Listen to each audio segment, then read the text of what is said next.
You know what, Jason, if your ears have been ringing about 100 times since we last spoke, I'm going to tell you why. It's because I haven't been able to leave your analysis of Jalen Hurts alone. At the end of last year when we spoke, one of the things I have quoted you on a lot was saying if he doesn't know the play, he'll make the play, which is a compliment and an acknowledgement to get better all in one phrase. Do you think he's at the point where not only can he make the play, but he also knows the play now with a full off season and also having 1 year as a professional quarterback under his belt? Yeah, he's getting there, right? It's going to take more and more time, right? But yes, as he gets grasp of this offense, having a full off season. But remember, as a quarterback, you don't get into knowing it like the coach wants you to know it until you're in year 3, year 4.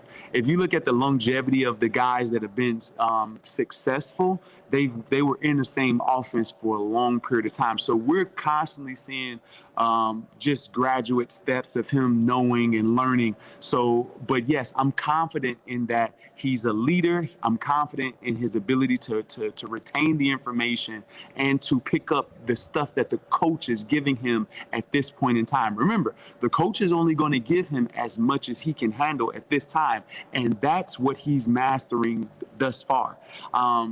With an athletic quarterback, there's still going to be times where he may leave the pocket too quick. There still may be times where he runs it, things like that. But he's a playmaker, so he's going to put the ball in right spots or throw the ball away when he needs to. So I think for what he has been given, he's doing a great job of mastering that. Year 3, year 4, year 5, if he continues at this pace, it's going to be unbelievable.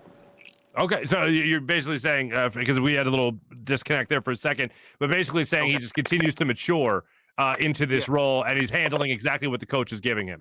He's handling excellently. He's handling what he's been given excellently. He had total command this past week. He had the moxie, the leadership. People are playing for him. I was just thoroughly excited. He got a few balls got away from him, but they were still complete. You know, a few underthrows and stuff like that, still complete. But he stepped up in the pocket. He made plays. He was trying to make plays. You know, so I'm excited about Jalen Hurts. And this is the thing I want you guys to know. And I said this too on your show. When we had Jalen Hurts toward the end of the season last year, even in practice, there was less balls on the ground with Jalen Hurts than it was with Carson Wentz. And people were saying, oh, he's inaccurate. He's inaccurate. No, he didn't know where he was going last year. That's it. It's a difference between being inaccurate and a guy not knowing. And what you saw last year was a guy not knowing. And what you're seeing this year is progression. And that's what we want. Mm-hmm. One of the things, Jason, I got to tell you that I enjoyed so much about this first game, not only, of course, the Eagles won, so of course it's enjoyable, but I wasn't waiting for the mistake. I kept on with Carson Wentz last year. I was waiting for the mistake. I was waiting for something to happen that I can't, like, oh, why would he throw that ball? Or why would he take that sack? Or why would he dive head first and try to get the extra yard when scrambling? With Jalen Hurts, I had that feeling of watching a guy who had been a 10-year veteran. Like, he played so well within himself. I just had confidence that he wasn't going to make that mistake. Yes, because we've learned over the years with Carson that there is going to be like some ups and some downs, and we're still learning Jalen. We're still learning how he is, but the thing that I do know is that he cherishes the football, right? Like I told you, these are and this is something that Nick Saban has to get credit for. His players has the same MO. They have the same mentality. And part of the thing that he preaches is accountability and protecting the football. If you can't protect the football, you can't play for him. And that's the same mentality that he's bringing through Jalen Hurts through to this team. And I love having him as the quarterback of this team. We've heard it all week. We've heard it all summer that this guy is a pure leader. And not only will he hold you accountable, he's willing to take the criticism. He's willing to, step up and take the blame. And we haven't heard that from quarterbacks sometimes in our past history of not being able to be coached at times. We've heard that.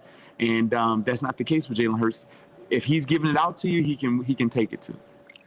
Speaking of coaching, Nick Sirianni, his game plan, his play calling as well in his first NFL game as a head coach, what'd you make of it? Man, put up 30 plus, didn't he? I'll take it. Put up 30 plus. And the times that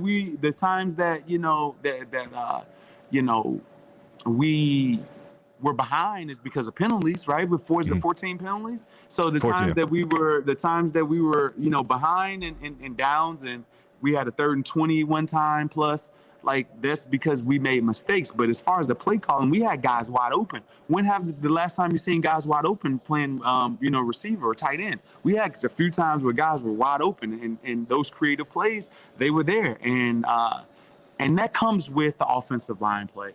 When the offensive line is together, they're cohesive, they're learning each other. How about Jordan Mailata playing really well this past game? Like, how about that?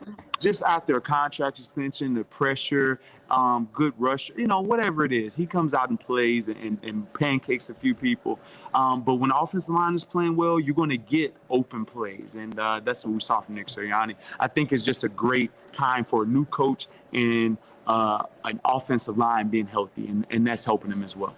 That's another criticism that I'll go back to last year. You didn't really see guys that were schemed open, so to speak. And Devonta Smith's touchdown, even though I think man coverage, he comes out. I have to ask you about that as well.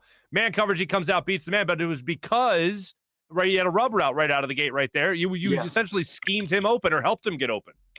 You helped them get open, and you put the right person at the right time, right? So you had Zach Ertz doing it, knowing that he's a veteran, knowing that he's a pro at rubbing without getting a penalty, right? So that's a scheme, right? You can do that play with 2 receivers. And just like Calvin Ridley did on the touchdown for the Atlanta Falcons, the guy runs into him, and they get it called back, or the rub route that they had. And so putting that person in position to rub is a coaching scheme, right? Mm-hmm. So I think that was a play that was well designed, proper personnel in the right positions caused a touchdown. Yeah. Did you happen to hear Devonta Smith after the game? He was asked when he knew he had a touchdown, and he said when he saw man coverage. When he saw man, that's it. That's it. When you look out there and you see man's like, this play right here. First of all, I can beat him by myself. Then you put Zach out there, and that's just a touchdown. And that's the way he thinks, right? So he's thinking, look, first of all, it's man to man. I can beat you by myself, but I'm getting extra credit. This is going to be a wide open. That's it. There you go. 49ers coming into town for the first home game, obviously, the Nick Sirianni era. That's going to be, even though it's a West Coast traveling to East Coast, that's going to be a tough one. Don't matter. This team is tough. When this team is healthy, what I love about it is that Shanahan has such a creative offense, and he plays with so many personnel sets, and uses the fullback and has 2 tight ends, and they cross, and has a zone running scheme. He's got 2 quarterbacks. It's hard. It's hard to if the Eagles play well this game and they beat this team pretty sound and perform really well, I'm looking at the Eagles as a legit division champion because I believe that this team is a Super Bowl caliber opponent with them being healthy.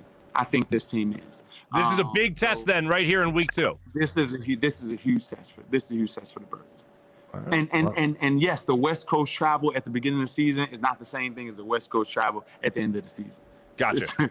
It's not the same thing.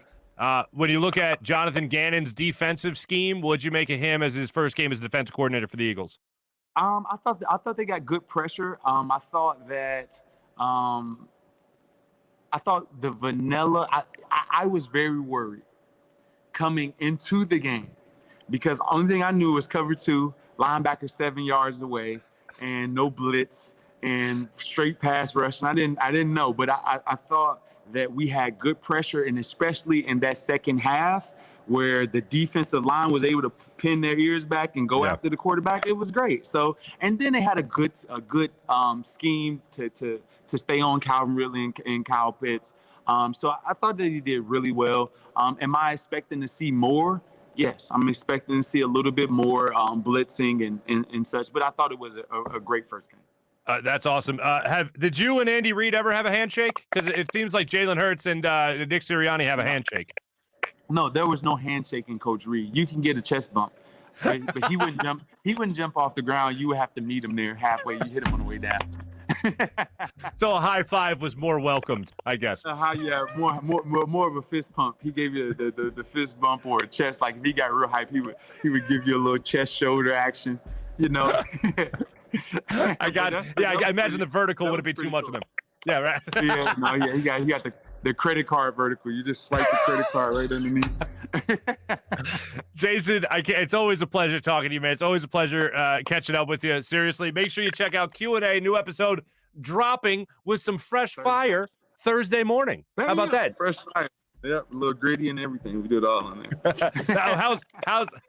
How's launch going? People can check you out at launch, obviously, too, right? Yep. Yeah, so Launch Trampoline Park in Deptford, New Jersey. We're always having a good time. We throw dodgeballs at your kids. We beat them in Ninja Warrior competitions. We do everything. Beat them at rock climbing, laser tag, whatever you want. We're going to beat them. You know, this is what we do. Our staff is competitive. We come in to talk trash to your kids. We come and beat them in battle beam, hit them with, foam and all types of stuff. So we have fun. Launch Trampoline Park in Deptford, New Jersey. Have birthday parties, corporate events, whatever here. So we have a good time. It's going great. You're the man. Ladies and gentlemen, the great Jason Avant. Thanks for joining us on the Rothman Orthopedics guest line, my friend. Thank you. Always. Thanks, Mark.